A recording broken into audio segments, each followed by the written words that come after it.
The National Quality Standards came into effect in 2012. There are some misconceptions between educators and services that the National Quality Standards prevent services from providing dynamic outdoor play spaces for children and that they don't support risk. Nothing could be further from the truth. The National Quality Standards are based on extensive evidence, best practice and international research. The National Quality Standards are outcomes focused, and the elements that support the standards provide more information to educators about how they may support children's learning and development. The National Quality Standards don't tell educators how to do something, however they ask questions of educators in order to provide a dynamic learning environment. For example, they talk about, is a space flexible for children? Does it provide a balance between outdoor and indoor experiences? Is there sufficient resources, materials and equipment? Is there opportunities to play with natural and man-made materials? The standards aren't prescriptive. They don't give you a step-by-step guide. What they do is support educators to reflect on what they provide for children so they can support the children's development and learning through the early years learning framework and become, belong and be. Jason, how is NRM Education supporting this project? NRM Education is a team of environmental educators, and we work with schools and preschools, and this project enables us to utilise our expertise. The benefits of this project are multifaceted. So it extends to the teachers, of course, because the teachers are enabling themselves to be mentors, to they know their community, and we don't. So we are simply feeding in our expertise around planning so that they can be the mentors to their community, to their family and to their children. What does this project mean for Nature Play SA? For Nature Play SA, it's about children who have appreciation for nature. It's about them to take that on into their lives. It's also encouraging other schools and preschools to do the same concept, and it's a really positive initiative. The reason you can't just plonk a play space in a school without any consultation is the kids have no ownership over it, the educators have no ownership over it, and it won't be used effectively. I think by engaging the kids and the teachers in that process of design, it's a lot more powerful. There's always barriers in bringing these natural play spaces into centres and schools, and the main barrier I've found usually is teachers. They're really risk averse. They think that if you're going to let kids climb a tree or climb a log, that anytime anyone falls and hurts themselves, they're going to get sued. The benefit they get from having these play spaces way outweighs the risk of them hurting themselves. And to be honest, them hurting themselves, getting a bruise and a cut is important. There's learning in there. Obviously we want to reduce the serious injuries, but even a broken arm is not the worst thing in the world. Kids learn from these breaks. That's how we learn as humans. One of the important elements that I try and design for is to have obviously some risky elements and make those risky elements open-ended. For example, at the Grove we've got just a log. It's on a slant, so if kids are not so able, they'll start at the bottom and jump off, but if they're more able, they'll climb to the end, jump off the higher section. So it's a lot more open-ended, and they can also use it as a horse, they can use it as a cubby. There's a multitude of different ways they can use that element in the play space. An important aspect of play space is not the physical space itself, it's how you use it. It's actually what happens in that space and the valuable learning that happens. Also, what people don't realise is the beautiful thing about play spaces, natural play spaces, is that they're ever changing, and they should always change with the kids and with the educators that are running the space. They should evolve over time.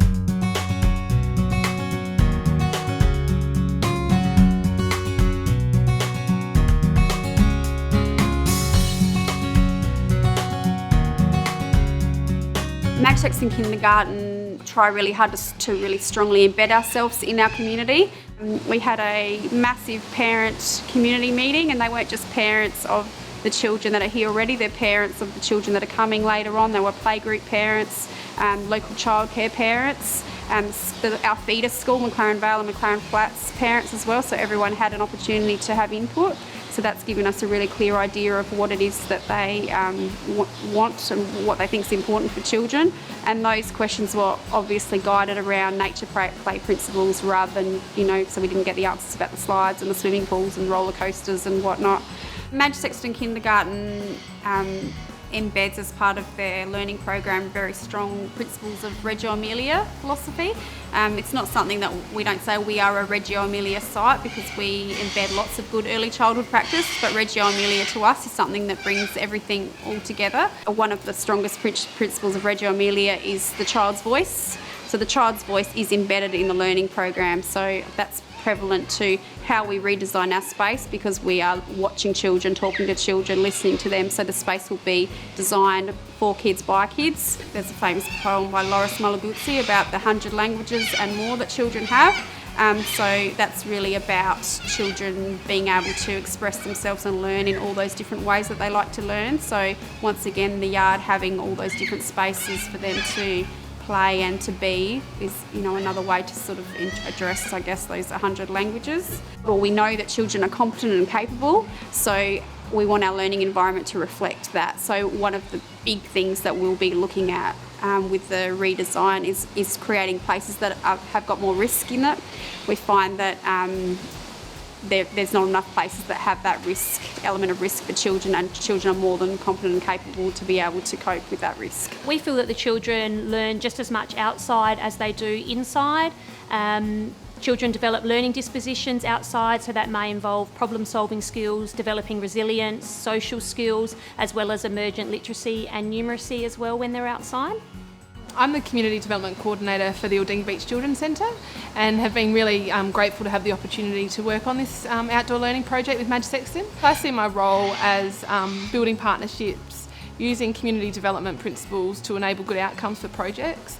As a part of the consultation plan, we came up with a number of different agencies, different groups, different cohorts of people that we thought should be around the table.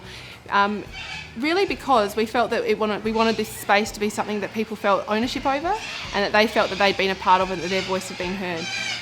Within the southern area, McLaren Vale has a really strong identity, and I guess that identity's been formed by a love for the area and a sense of belonging to the area. And so we really wanted to, foster that sense of belonging here at Madge Sexton within this project. So currently at Madge Sexton Kindergarten, the gates are open on the weekend. There's playgroups that have access to the space. It's a journey for the site though to start considering it really being accessible and for external agencies to use. So this afternoon we're actually meeting with a number of organisations to start talking about that. So from our local context, what spaces are currently around for children and families. So we hope that this space that we're currently developing will be a space that meets the needs of community, children and families, particularly children and families that might not have access to great nature play, outdoor spaces, might want to do these things but might not know how to do these things. We want to create an environment where these families can come and engage in the space and be led by their children.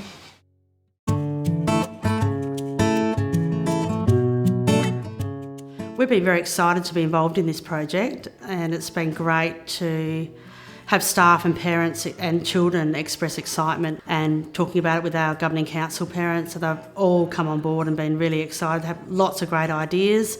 We've set up displays about how our yard is currently, and asking parents to give us feedback on what should we keep, what would they like to see changed.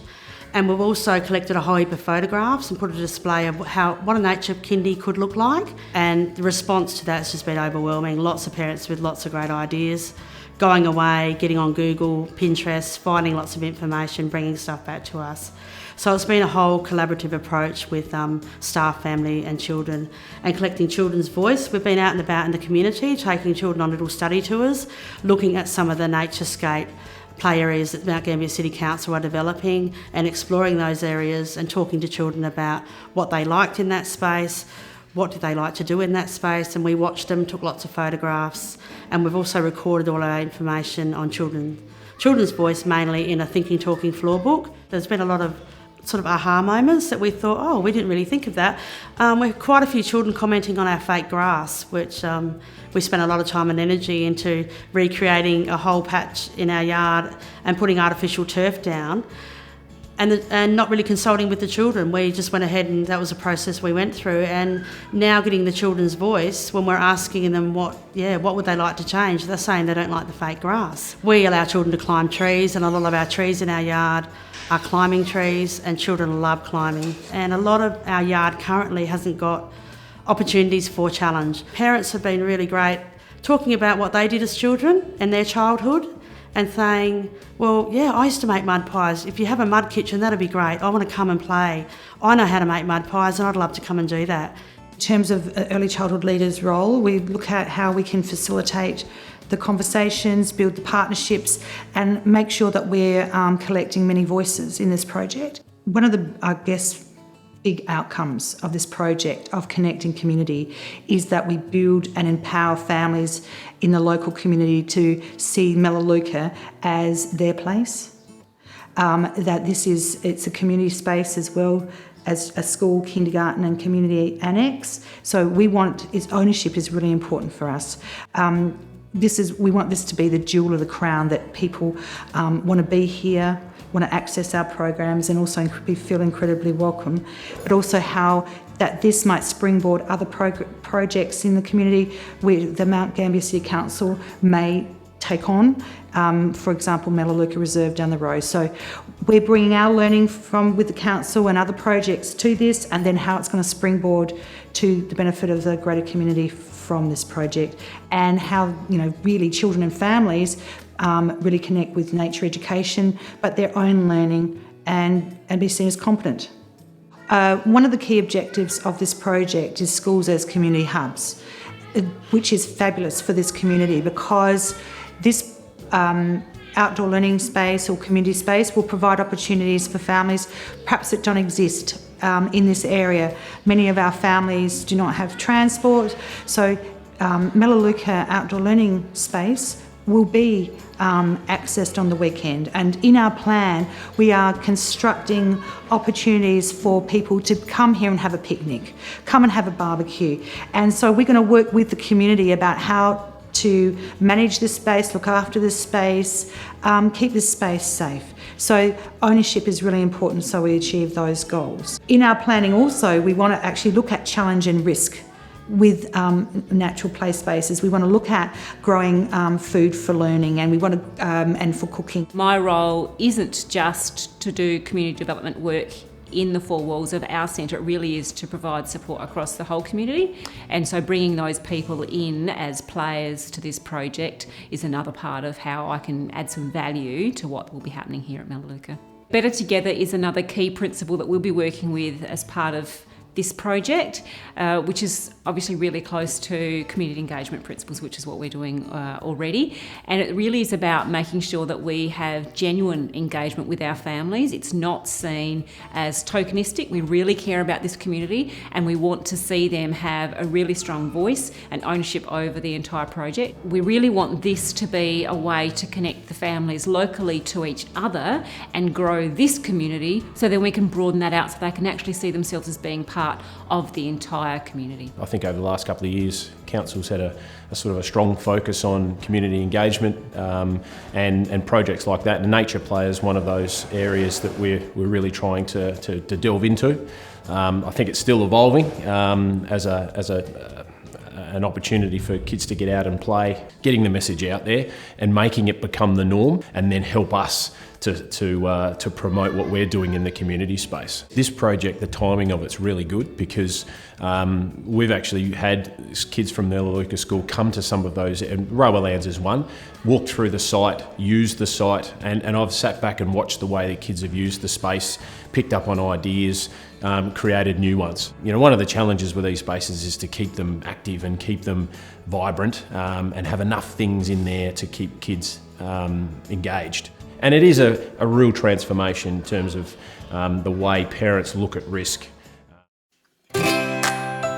We want to introduce more elements of nature play. We want to maximise the space for children. We want to enable children to enjoy free time for leisure as well as educational play in the one setting, and we want a space that they can grow with. So it needs to be really flexible. For the preschool program we have, and preschool and early learning program that happens, we have the educators working with kids in the outdoor area, seeing that as an extended part of the learning environment, no different than learning inside. Our school is rarely without people in it. Our hall is used for fitness activities and other community-based activities. Taekwondo clubs, language schools use the school on weekends, and they use both the grounds and the indoor facilities. There are some church groups who use our grounds on a Sunday, and then lots of parents actually like to be with their kids in the grounds after school, and they enjoy just having their kids play together while they have a chat. We have a children's centre which offers playgroups and music groups for children outside who may not come here for childcare or school, who might be resident in the city or working in the city. And we also are embarking on a family services provision. Mothers and babies come here for their health checks and first babies groups. So it's a really important place to educate the community as well as having the community use the facilities. And so we need to make sure that whatever we design is able to make sense across the day. Often when kids are so used to the kind of ways that the playgrounds are built, they don't even have to think. They know where the next step is. And so we want kids to be challenged by their outdoor environment. With kids having smaller and smaller backyards, they don't have as much opportunity to do the sorts of messy play, the sorts of cubby building, the sorts of play in the community that many of us did when we were kids. And so if we can create a safe place for that sort of stuff to happen here, I think that's going to be fantastic, and that's going to satisfy a range of age groups. What we might be able to see as a really appropriate risk for a group of preschool kids might be a totally different proposition when the community are using it in a different way, say at a weekend. And we need to help everyone understand how to work with the materials, how to understand the risk, how to respect the environment, and that's really important to us. In order to capture the wider community's voice and the parents' voice, we put a Facebook page up. We had a couple of public community events, a picnic and stalls on Sturt Street. And the common theme for everybody, there were a few. There was water play, there was dirt play, looking for bugs and creatures, growing plants. They seem to be the common thing amongst everybody.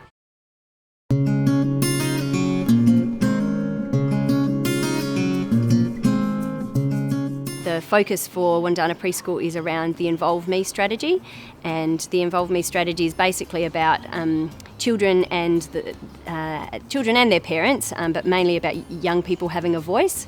So about how we can engage with children at their level, and strategies and ways that we can actually talk with children so that they can have a voice. This is their community, this is their preschool, this is their outdoor environment. We talked with the parents about what it is that they loved about playing in nature when they were children, and they talked about, playing in the bush and camping and climbing trees, hiking. So that was great to talk to the parents about what they'd like to see for their children now here in a preschool environment. There's also this concept of environmental stewardship.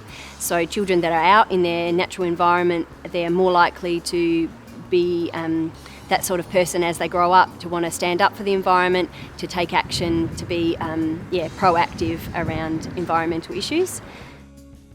Most of our children come from backgrounds where English is not their first language, and that can be something that isolates children. We took the children to the botanical gardens and asked them to take cameras with them and have a look at things that they really liked and would like to see in our kindergarten. And they came up with some fabulous ideas that would never have occurred to me, one of which was a tree house. They've really been the great drivers in that. I would really love to have more opportunities for children to dig We have a sandpit at the moment, but it's quite small. I would dearly love to see a creek bed and some reed plantings and lots of scope for natural equipment and loose parts to be available to the children for really explorative play.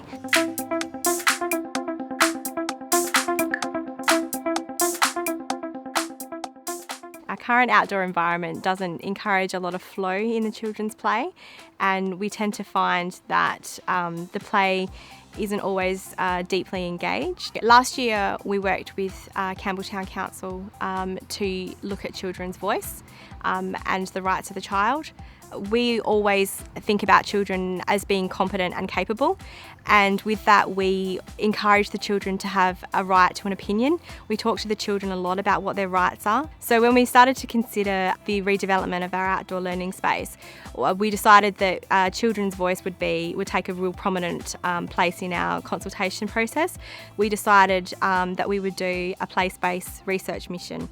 And this was a mission over a week where we went to different play spaces around Adelaide and around the Campbelltown area, and the children did some research about the sorts of things they would like to see in our environment. We wanted them to experience a diverse range of spaces and particularly engaging in really fantastic natural experiences like creeks and having access to trees to climb on. The things that we know that they enjoy but probably don't always first come to their mind when you ask them what they'd like to see in their environment. The children took clipboards and had disposable cameras, and they were able to record some of the things that they liked.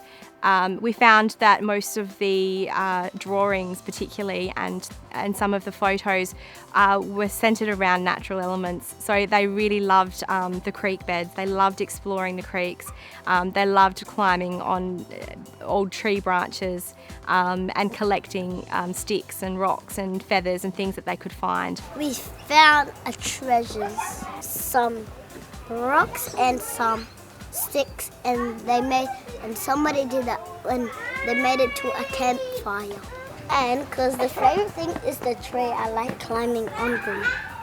When we started to do our planning around this project, one of the things we thought would be very important would be that the children were able to consult with the landscape architect and make sure that the plans that they came up with were going to be ones that reflected their needs, their wants and also their opinions. One of the ways we've collected data throughout this project has been to record our thoughts in a large book. The idea is that the children from this year have started the book with their ideas, and then next year that book will continue with the next cohort of children, and they will be able to look back and reflect on what the children before them have created and thought about, and then build on those thoughts.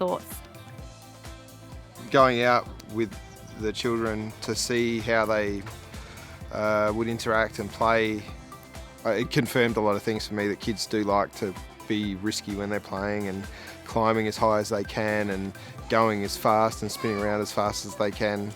That's how children learn, by falling over and getting back up and trying something again a different way.